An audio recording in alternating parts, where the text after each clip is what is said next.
We're talking about the assassination of President Lincoln, but before we get to that, we got to talk a little bit about the post-war South. After the war and what it was like in the South. So the overall topic is the assassination of President Abraham Lincoln, and the first subtopic then is going to be the post-war South. Now, Dalton Jeffries, what do you think the South looked like when the firing of the Civil War stopped? Destroyed. It was destroyed. The South had completely collapsed, both economically and socially. Okay? Economically and socially. Dalton's right, it was just in ruins. People's lives were in ruins. People had no homes, some of them. It was just an awful sight in the South. Some beautiful cities like Charleston, South Carolina, and Richmond, Virginia, and Atlanta, Georgia, who were once the pride of the South, are just gutted and in ruins. So I mean, the South looks pretty dismal at the end of the Civil War. Now, to give you an idea, a man from Atlanta who returned to the town that he once lived in before the Civil War, he came back after the Civil War, and he said, quote, "Hell has laid her egg, and right here it hatched." That was his description of Atlanta when he came back after the Civil War in comparison to when he left. He said, "Hell has laid her egg, and right here it hatched." Now that gives you a pretty good indication. Hell has laid her egg, and right here it hatched. So the South's in tough shape. They don't even have pencils to take notes in the South at the time. Can you believe it? Now, I'm going to give you the Civil War left a negative mark on 3 specific ideals of the South. The Civil War left a negative mark on 3 specific ideals of the South. The Civil War left a negative mark on 3 specific ideals of the South. One of our ideals is we like to be social. So I go into this grocery store yesterday, and my wife saw me because it takes us 3 times longer to get through the grocery store when I go than when she goes, because what do I like to do? Visit with people, like to socialize. So the first specific ideal of the South that was left negative after the Civil War was Southern social institutions. Southern social institutions. What are the 2 biggest examples of social institutions in this town? Where do you have more social interaction? School, right? So schools and, well, that's part of school probably, but where do you go on Sunday that you spend all day? Church. So the 2 most specific social institutions that were so negative after the Civil War were churches and schools. There weren't any churches and schools. Where were they? Where were the churches and schools in the South after the Civil War? Ruined, burnt down, tore down. So if your schools are battered and left in ruins, what is your educational system like after the Civil War? Total chaos. It'd be like all of a sudden, you guys are freshmen, and we have a Civil War, and you come back as seniors, and you've got no school here. There's no football field, there's no basketball court, there's no volleyball court, there's no theater. There's nothing. How are you going to pick up your education and catch up under those circumstances? Not only were schools destroyed, where were the teachers? Dead. A lot of them were killed in battle, or killed because of battle. Okay? So, your first ideal in the South, which was very negative after the Civil War, were Southern social institutions, meaning churches and schools. Were churches any different? Okay, for those of you that are churchgoers and religious people, all of a sudden you have no church. A lot of your congregation has been killed in the war. You're starting over. Those were things that were very negative. The second specific ideal of the South that was very negative after the Civil War was economic life in the South. Economic life in the South. What makes up economic life in the South? Okay, we're going to get to that later, Southern agriculture. That's a good point. The third one is going to be Southern agriculture. But let's talk about economic life. Because of Southern agriculture, what consists of economic life? So they make the crops, and then what do they do with the crops?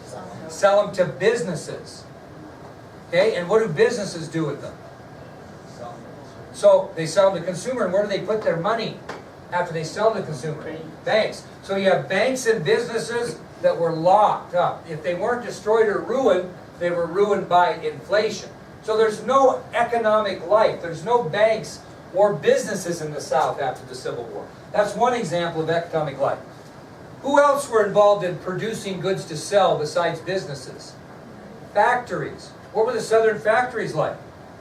Destroyed. Okay? So there weren't any factories to produce anything. And how did you get these things from one place to another, even if you did grow them, sell them, or produce them in factories? Trains. And what happened to all the Southern railroad lines? They tore up.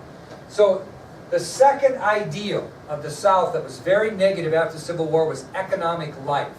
What did that mean? It meant that banks and businesses had to lock their doors. They were either ruined by inflation or they didn't exist anymore, the business. Factories were smokeless, silent, and torn down. And the transportation system was broken down completely, most of it destroyed. So there was no economic life in the South after the Civil War, right afterwards. And the third specific ideal is what Chera said, and that was Southern agriculture. What does the once white cotton fields in the South look like now? Destroyed and full of what? Well, but after they clean up the bodies, they're still growing what? Weeds. Okay, so these once pure white cotton fields, all they're growing now is a large harvest of weeds. Okay? Another example of Southern agriculture. What do you need to grow new crops after this mess? Seeds. And there weren't any. Seed was so scarce, it was unbelievable, because what had the Union done to the Southern seed? Destroyed it. What they didn't use, they destroyed. What else is part of agriculture besides crops? Livestock. Livestock. Where do you think that Southern livestock was? Dead or in the north, right? So there wasn't any livestock per se. And what was the biggest thing missing that made agriculture tied? What? Slaves. Slaves. The slaves were gone. So the third specific ideal that was just so negative after the Civil War was Southern agriculture. The once white cotton fields were full of weeds. There was no seed to grow anything else. All the livestock was killed or ran off, and there was no slave labor. How do you think these Southerners made it? Did they make it on a family farm with them working? No, they overextended themselves because they had slave labor. Okay? So this is how dismal things, and whose job is it to plan to get the South back on track? President Lincoln, which takes us to our next subtopic, which is President Lincoln's plan for the South. What was he going to do to get the South back producing so it could become part of the Union again? So President Lincoln's plan for the South. Now Lincoln's got to develop a plan for two things after the Civil War. Not only what he's going to do with the Southern states, but what he's going to do with the Southern people that live in those states. Okay? So President Lincoln had to develop a plan which covered both dealing with Southern states that had seceded from the Union and Southern citizens that had done what? Bear arms against the United States of America. You could even call them what? Or traitors even, right? So he's got to deal with both these things. Well, let's talk about what he does for Southern citizens first. What do you think he's going to allow the Southern citizens who were disloyal to the Union? How's he going to get them back on board? He's going to offer them a what? Presidential pardon, which we're going to call amnesty. Okay? So what Lincoln does is he offers amnesty, which is a full pardon for any crimes you committed against the United States, to certain Southerners. Not all, certain. So the first thing he's going to do to deal with the Southern citizens is he's going to offer amnesty, which is a full pardon of all your crimes against your country, but he's only going to offer it to certain Southerners, and we'll tell you who that is in a bit. What do you think these Southerners, these Southern citizens are going to have to do to get that amnesty? It's made it pretty simple. You would have to retake your oath of allegiance to the Union. You would have to reaffirm your oath of allegiance to the Union. Is that asking a lot, to be pardoned for everything you did wrong? All you have to do is pledge your allegiance to the Union, stating that you'll promise to accept these federal laws, including those that abolished what, Patty? Okay, you have to pledge your allegiance back to the Union. I pledge allegiance to the flag, basically. And you're also going to have to accept all the federal laws in the North, including those laws that abolished what? Slavery. Okay? So you're going to have to accept the fact, Southern citizens, that we are not having slaves in this country.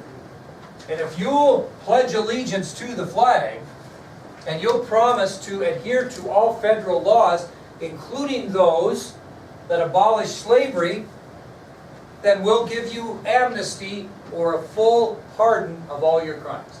That's what he did with Southern citizens.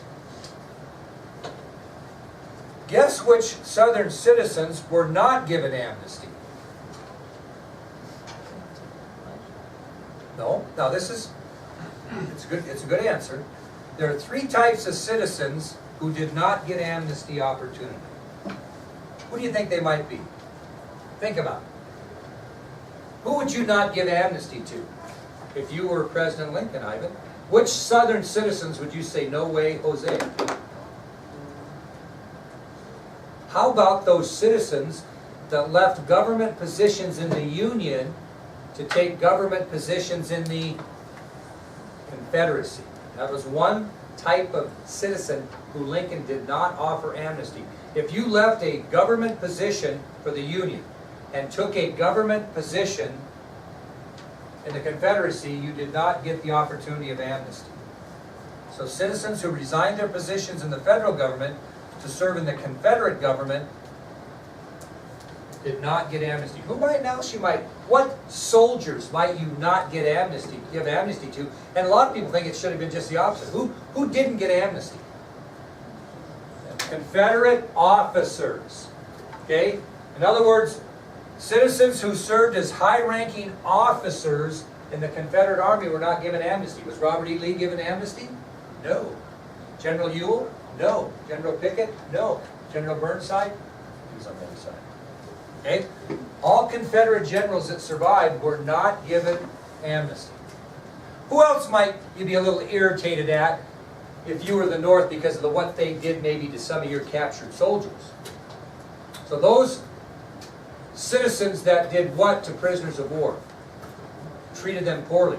So any citizen who mistreated prisoners of war during the Civil War were not given amnesty. So the Southern citizens who were not given amnesty by President Lincoln were those who resigned government positions in the United States government and took them in the Confederacy.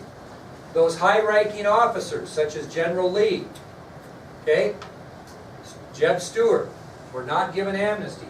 And any citizen from the South who mistreated Union prisoners of war were not given amnesty. That's how we dealt with Southern citizens. That was his plan for Southern citizens. Everybody understand that? Okay, what's he going to do about the Southern states then? What's he going to do about these states that seceded from the Union? How are they going to get back? Okay, does he want them back? Sure, he does. So he's going to make it fairly easy to get back, because it doesn't work if they don't get back, because that was the whole purpose we had a civil war in the first place, right? So he wants them back, but he's got to make sure they do it right. This is all that a Southern state had to do to return to the Union. One simple thing. Now, you tell me if this isn't pretty easy. A Southern state had to show that 10% of the citizens that lived in that state who voted in the election of 1860, this would have been prior to what? Civil War. 10% of the citizens in that state who voted in the election of 1860 had to pledge their allegiance to the Union. So, if this was the state of AP US History 1, only 10% of you in here, assuming that you all voted in the election of 1860, only 10% of you would have to pledge your allegiance to the Union in order for this state of US History, AP US History 1 to get back in the Union. We have 5, 10, 14, 15, 16, 17, 18, 19, 20, 21, 22. 10% of 22 would have to, how many would that be? 2.2? So 3 people of this whole group would have to stand up before me and say, I pledge allegiance to AP US History 1. And this entire state would get back in. Is that very harsh? No. That's all they did. That's all they had to do. Well, that takes us to our next subtopic. We talked briefly about these people before. Who are they? Radical Republicans, right? The Radical Republicans. Now, remember Lincoln passed the Emancipation Proclamation partly to do what? Please the Radical Republicans, who are on his case about being too soft. Do you think the Radical Republicans are going to think that his plan for citizens and states are too soft? Yeah, only 10% of the people that voted the election of 1860 have to pledge your allegiance. So not all the Republican leaders in Congress agreed with Lincoln's plan for the South. Matter of fact, most did not. Many opposed the idea of pardoning any former Confederates, because if he pardons them, can they come back to the Union and vote? Yes. Can they actually even hold office? Could they run for a political office? Sure they could. And Radical Republicans in Congress were just appalled by that. And anyone that opposed Lincoln's plan for the South were referred to in the Republican Party as Radical Republicans. What is Lincoln's party? Who is he? What is he? He's a Republican. These are his own party members that are mad at him because they think that he is too liberal on getting the Southern citizens and states back in the Union. They think it's ridiculous. How easy is it? And those people were called Radical Republicans. The 2 most notable Radical Republicans were Senator Charles Sumner of Massachusetts and Representative Thaddeus Stevens of Pennsylvania. They were the 2 hardest core Radical Republicans possible. There were more than just them, but they get most of the notoriety. So the 2 most radical of the Radical Republicans were Senator Charles Sumner of Massachusetts and Representative, which means he was a member of the House, Representative Thaddeus Stevens of Pennsylvania. Now they both were concerned about these new black Americans that we had inherited by virtue of what? The Emancipation Proclamation, and really by winning the Civil War. And each had a little different philosophy on it, okay? So we'll tell you what Charles Sumner's idea was on these new black Americans that they had inherited by virtue of winning the Civil War and the Emancipation Proclamation. Now, if you were Sumner and you were for blacks being free, what might be your concern of dealing with these new black Americans? So Olivia, all of a sudden you've got a whole group of black Americans that were not citizens before, they were slaves. What's your concern about them all of a sudden living, here's the United States, all of a sudden we got some black Americans coming in that haven't lived like we've lived ever. Now all of a sudden they're sitting right next to you as citizens. What's a concern you might have? Not negatively, positively for them. What's that? Well, that's close. Okay, you'd want them to be not safe, but what? Equal. So Sumner was really concerned, and he insisted on measures that would guarantee the equality of the black Americans, that they would not be treated as lower class citizens or slaves. How'd that work for him? So it doesn't work that great today. But you got to give him credit. Charles Sumner, the senator of Massachusetts, insisted that we do things so that these new black Americans would be guaranteed the legal equality that they deserve by being citizens of the United States. Boy, is he kind of one of our first civil rights leaders in a way? And he's not black, he's white. Okay? But he's insisting on some equality. The second thing he was concerned about is, what do these slaves know how to do? And they're pretty good at it. What'd you say? Work. But are they very well educated? Are they going to be able to come in the north with the skills they have and just become successful people? No. So his second concern is he insisted that they educate these former slaves to prepare them for the responsibilities of freedom, so when they come into the north they can get a job. They can be productive people. But you can't be productive if you've only known one thing all your life, and that's being a slave labor. So he insisted on the education of all these new black citizens to make sure they could be taught something that would make them be a success in life. Does that make sense? So you got to give this guy a little credit from the black person's point of view, that he was really pushing to make them on equal ground and be educated so they could be successful. Okay? Now, Thaddeus Stevens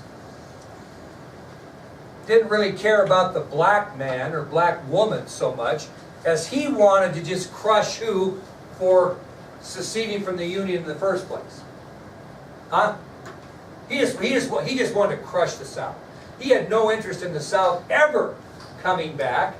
All Thaddeus Stevens wished was to punish the South for all the injustices and discriminations that black Southern farmers had given those slaves when they were slaves. He just wanted to crush these Southern slave owners, crush them, punish them to the end for the way they treated those blacks as slaves.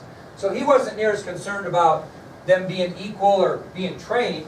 He was on the other side of things, the glass half empty. He simply wanted to punish the Southerners that owned them for treating them so poorly. Okay, that's not a very positive solution, is it? Forward-thinking solution. So, but were they both for the black people?